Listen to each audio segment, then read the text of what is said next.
Good morning! Maaga kaming umalis ngayon dahil meron kaming flight papuntang Paris, France. Pagdating nga namin ng airport, naabutan kami ng malakas na ulan.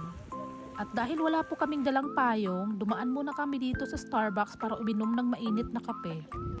At ito pala ang in-order ko, caramel macchiato with lipstick. After naming makuha yung order namin, dumiretso kami dito sa view deck ng Prague Airport. Ang sarap din palang magmuni-muni dito, lalo na makita mo yung airplane na paalis, iniisip mo papunta na tong Pilipinas. After long hours of waiting, ayan na po, nakapasok na po kami sa loob ng aircraft. At hindi naman siguro halata no, na sobrang excited kami makarating ng Paris at makita yung Eiffel Tower. Sino bang mag-aakala, pangarap mo lang noon, abot tanaw mo na ngayon. 1.5 hour pala ang travel mula Czech Republic to France. At pagdating po namin dito sa Europort ng Paris, sinundo po kami ng aking friendie, Meet Maris.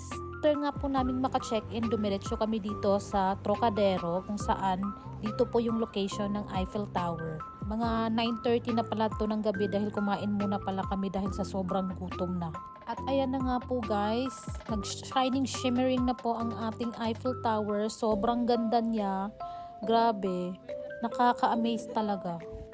Nag-city tour din po pala kami at pinuntahan namin yung pinakamalaking tindahan ng Louis Vuitton. At dahil hampas lupa lang tayo, dito lang tayo sa labas.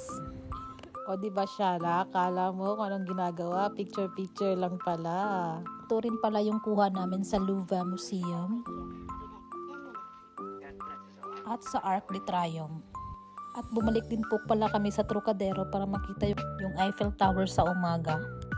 Sa totoo lang, mas na-amaze ako nung nakita ko siya sa umaga at lalo na sa malapitan.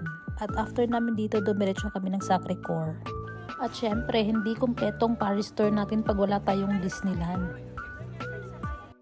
At dahil kapos na tayo sa oras, sa susunod na episode ko na lang to ipa-vlog sa inyo. At hanggang dito na lang po. Paalam!